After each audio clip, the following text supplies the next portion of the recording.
اس نے مجھے ایک گہری نظر سے دیکھا۔ مجھے لگا وہ دھیرے دھیرے میری طرف بڑھ رہی ہے۔ میں نے اپنے آپ کو بچانے کے لیے دیوار کا سہارا لیا، مگر وہ میرے قریب آتی جا رہی تھی۔ اس کی سانسوں سے اٹھتی بدبو مجھے گھٹن زدہ کر رہی تھی۔ ممکن تھا کہ وہ میرے مزید قریب آ جاتی اور میں اس چھت سے نیچے گر جاتا۔ تب میں نے ایک زوردار دھکا اس کے وجود کو دیا اور اللہ اکبر کہتا وہاں سے نیچے کی طرف بھاگا۔ وہ ہنستی رہی یہاں تک کہ میں نیچے سیڑھیوں تک آ گیا۔ میری ٹانگیں اور ہاتھ پاؤں کانپ رہے تھے، میرے قدم لڑکھڑا رہے تھے، مجھ سے چلا نہیں جا رہا تھا۔ ہانپتے کانپتے نیچے پہنچا۔ دروازے میں شاہانہ کا بھائی کھڑا تھا۔ عاصم، تم یہاں کیا کر رہے ہو؟ اس نے حیرت سے پوچھا۔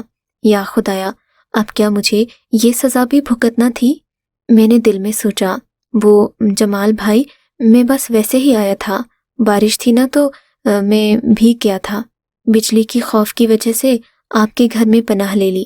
اچھا، مگر تم تھوڑی دیر پہلے تو یہاں نہیں تھے، کیا تم اوپر گئے تھے؟ جمال بھائی نے مشکوک انداز میں پوچھا۔ نہیں تو جمال بھائی، اوپر نہیں گیا تھا، چلو میرے ساتھ، ابھی اور اسی وقت۔ جمال بھائی بھی شاید وہ بات سمجھ گئے تھے۔ جمال بھائی، میں اوپر نہیں جا سکتا۔ کیوں نہیں جا سکتے؟ ڈرتے ہو کیا؟ مجھے سب سمجھ میں آتا ہے۔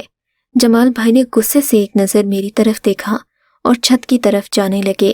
جمال بھائی مت جائیں، چھت پر ایک خوفناک عورت کھڑی ہے، میں اسی کے پیچھے پیچھے چھت پر گیا تھا، اس نے شاہانہ کا روپ لیا ہے۔ تم مجھے بیوقوف سمجھ رہے ہو؟ میرے ماتھے پر الو لکھا ہے کیا؟ جمال بھائی نے سختی سے کہا۔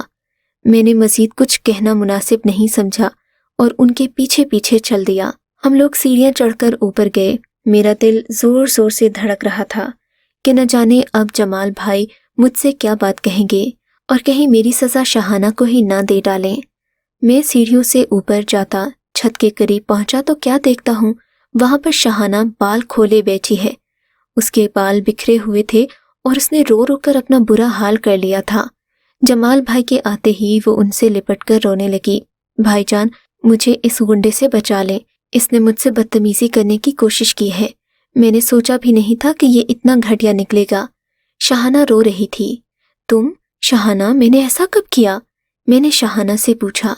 وہ مجھے نفرت سے دیکھ رہی تھی، اس کی آنکھوں میں میرے لیے محبت نہیں، نفرت ہی نفرت تھی۔ جمال بھائی نے اپنی بہن کو دلاسا دیا اور مجھے ماننے کے لیے آگے بڑھے۔ میں ان کے پاؤں پڑ گیا۔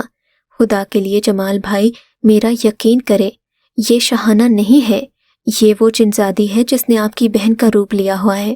آپ کو سمجھ کیوں نہیں آ رہی؟ چپ کر، تو نے مجھے بیوقوف سمجھا ہے؟ جمال بھائی پھر اپنے تکیہ کلام پر آ گئے، حالانکہ میں ہمیشہ ان کی عزت کرتا تھا۔ خوب مار کٹائی کرنے کے بعد جب ان کا جی بھرا تو مجھے سیڑھیوں سے دھکا دیتے دیتے بچے۔ شاید میری جان کا خیال آ گیا تھا۔ میں ہانپتا کانپتا نیچے پہنچا۔ خوب مرمت کے بعد گھر جانے کا دل تو نہیں کر رہا تھا، جی چاہتا تھا کہ یوں ہی سڑکوں پر پھرتا رہوں، رات بھر آوارہ گردی کرتا رہوں، شاہانہ کی بے وفائی پر ماتم مناؤں، یا پھر اس غلط فہمی کو حل کرنے کی کوشش کروں۔ یہ غلط فہمی تھی یا پھر شاہانہ کی کوئی چال؟ میں سوچنے لگا کہیں اسے کوئی اور پسند نہ ہو، یا یہ واقعی کوئی جنزادی ہی تھی۔ میں نے سوچا نہیں، شاہانہ ایسا نہیں کر سکتی۔ بس یہی باتیں سوچتے سوچتے اپنی الجھن میں الجھا میں اپنے گھر تک پہنچا۔ مدیحہ میرا انتظار کرتے کرتے سو چکی تھی۔ امی نے مجھے گھر لیٹ آنے پر الگ جھاڑ پلائی۔ وہ تو خدا کا شکر کہ انہوں نے میرے ماتھے پر جمال بھائی کے مکوں کے نشان نہیں دیکھے۔ میں خوش تھا کہ چلو بچت ہو گئی، باقی باتیں جمال بھائی سے کل جا کر لوں گا، مگر سب سے پہلے مجھے شاہانہ سے معاملات ٹھیک کرنے تھے۔ اگلے 1-2 دن تو میں شاہانہ کے گھر نہیں گیا، اس نے بھی کوئی رابطہ نہیں کیا۔ اب مجھے تشویش ہونے لگی کہ آخر شاہانہ کو ہو کیا ہے، کیا وہ واقعی مجھ سے ناراض ہے؟ حالانکہ اس رات جو بھی ہوا وہ تو سراسر غلط فہمی کی بنا پر ہوا تھا۔ پھر میں نے خود ہی ان کے گھر جانے کا ارادہ کیا۔ شاہانہ کے گھر پہنچا تو اس کے بھائی بھی پریشان تھے۔ جمال بھائی شرمندہ نظر آ رہے تھے۔ جمال بھائی، کیا ہوا ہے؟ سب خیریت تو ہے نا؟ میں نے ان کی پریشانی دیکھ کر پوچھا۔ ہاں بھائی، خیریت تو ہے، مگر ایک مسئلہ ہو گیا ہے۔ وہ کیا؟ میں نے پوچھا۔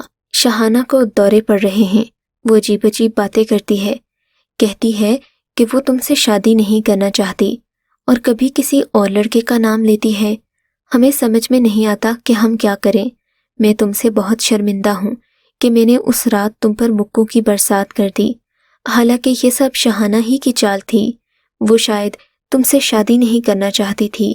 میرے بھائی، مجھے معاف کر دو، تم تو میرے چھوٹے بھائیوں جیسے ہو، بس اپنی بہن کی محبت میں نے تمہیں غلط سمجھا۔ جمال بھائی اب مجھ سے معافی مانگ رہے تھے، مانگتے بھی کیوں نہ، میری خالہ کے بیٹے تھے، میں انہیں بڑے بھائیوں کی طرح سمجھتا تھا۔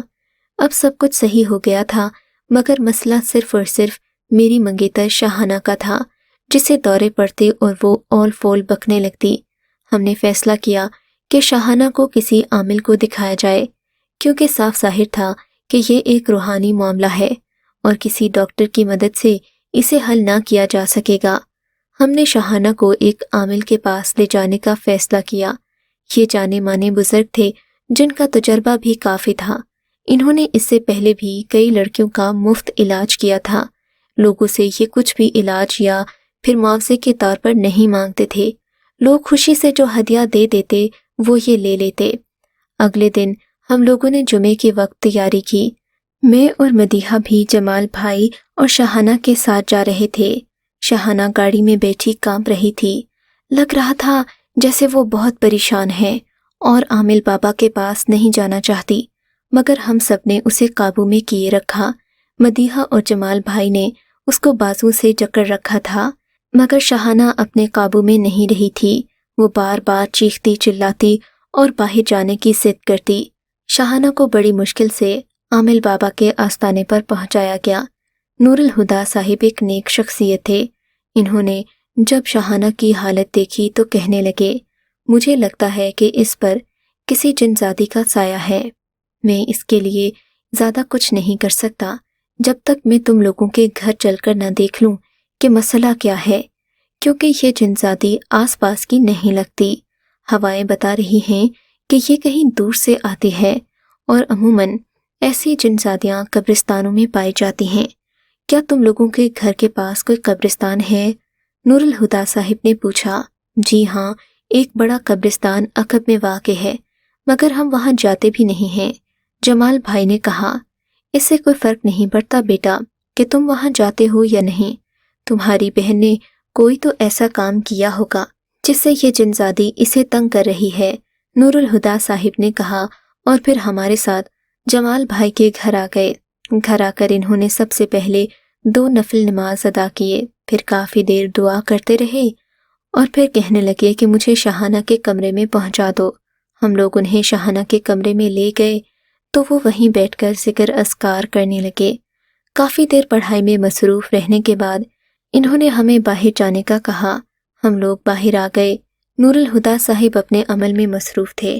میرا خیال تھا کہ شاہانہ پر کوئی جن زادی اپنے عمل سے قابض ہو چکی ہے، مگر تھوڑی دیر بعد انہوں نے دروازہ کھولا اور ہم سب کو شاہانہ کے کمرے میں جمع کر کے بولے، بیٹا، شاہانہ پر جو جن زادی قابض ہے اس کا مقصد شاہانہ کو تنگ کرنا نہیں ہے، بلکہ اس کے ذریعے کسی چیز کا حصول چاہتی ہے۔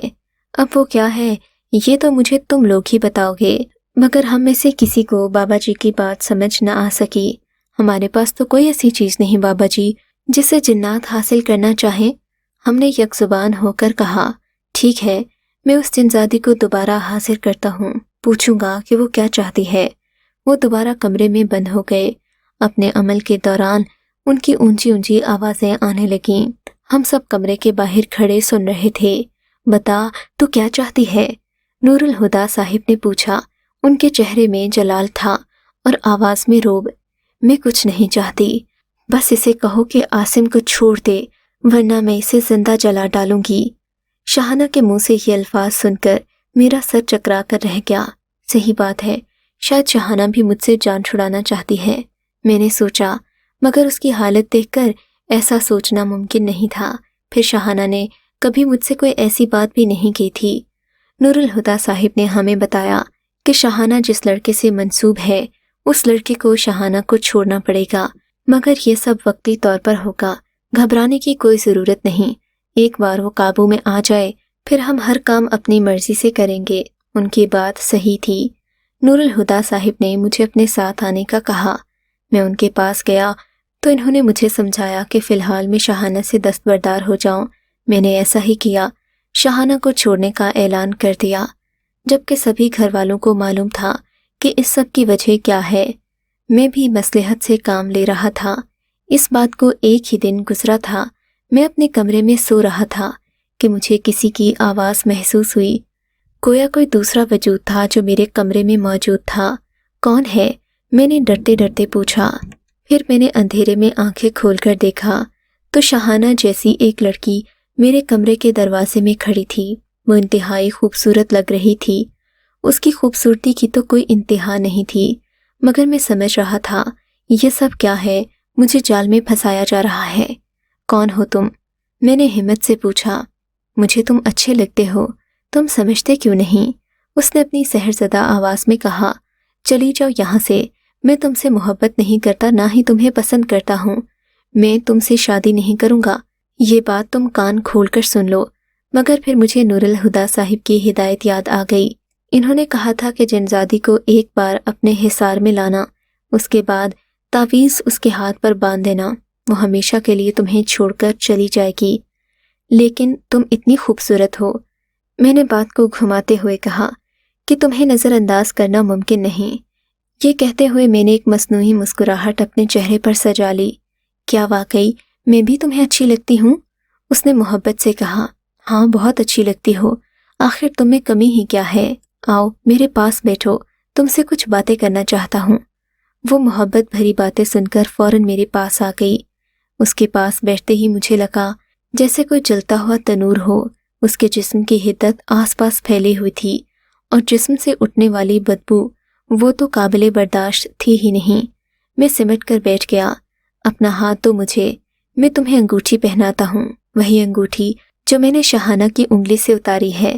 میں نے کہا تو اس نے فوراً اپنے ہاتھ آگے کر دیے۔ میں نے جھٹ سے اس کا ہاتھ پکڑا اور نور الہدیٰ صاحب کا دیا ہوا تعویذ اس کے ہاتھ میں باندھ دیا۔ تعویذ باندھتے ہی وہ درد اور تکلیف سے چلانے لگی۔ یہ کیا کر دیا تم نے؟ نکلے نا تم بھی دھوکے باز، انسان ہے ہی بے وفا۔ اس نے چلاتے ہوئے کہا، یہ کھولو، ہٹاؤ اسے، مجھے جلن ہو رہی ہے۔ وہ چلانے لگی۔ میں دور بیٹھا اس کا تماشا دیکھ رہا تھا، یہاں تک کہ چلتے چلتے وہ بے حال ہو گئی۔ بولو، کیا اب تم مجھے تنگ کرو گی؟ میں نے مضبوطی سے پوچھا۔ نہیں تنگ کروں گی، خدا کے لیے مجھے جانے دو۔ اس نے میرے سامنے ہاتھ جوڑ دیے۔ نہیں، میں تم پر بھروسہ نہیں کر سکتا، تم نے میری شاہانہ کو بہت تکلیف دی ہے، میں تمہیں کبھی معاف نہیں کروں گا۔ نور الہدیٰ صاحب کے کہنے کے مطابق میں نے اسے معاف نہیں کیا اور خاموش بیٹھا رہا، یہاں تک کہ اس کا ایک عکس میرے سامنے ہوا میں راکھ بن کر اڑ گیا۔ میں اسے دیکھتا رہ گیا۔ بلا شبہ وہ ایک خوبصورت روپ دھار سکتی تھی، مگر وہ ایک بھیانک حقیقت تھی جسے میں جھٹلا نہیں سکتا تھا۔ اس واقعے کے بعد میں نور الہدیٰ صاحب کے پاس گیا تو انہوں نے مجھے مبارکباد دی اور کہا، تمہارا مسئلہ حل ہو گیا ہے، اب تم نماز کی پابندی کرو اور جلد از جلد نکاح کر لو، تاکہ تمہاری اور شاہانہ کی زندگی میں نئی برکتوں کا آغاز ہو سکے۔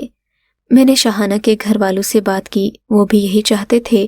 6 مہینے کے اندر ہماری شادی ہو گئی اور ہم نے ایک نئی خوشیوں بھری زندگی کا آغاز کیا۔ خدا کا شکر ہے کہ ہم نے غلط فہمیوں کے دھارے میں بہہ کر کوئی غلط فیصلہ نہیں کیا، ورنہ 2 محبت کرنے والے دل ہمیشہ کے لیے جدا ہو جاتے۔ اگر آپ کو یہ کہانی اچھی لگی ہے تو اس ویڈیو کو لائک کیجیے اور اس طرح کی مزید ویڈیوز دیکھنے کے لیے ہمارے چینل کو سبسکرائب کیجیے۔ اور ہاں، اگر آپ کی کسی دوست، رشتہ دار یا بہن کے ساتھ خدا نہ کرے ایسا کوئی واقعہ پیش آیا ہے تو ہمیں کامنٹ سیکشن میں اس کے بارے میں ضرور بتائیے۔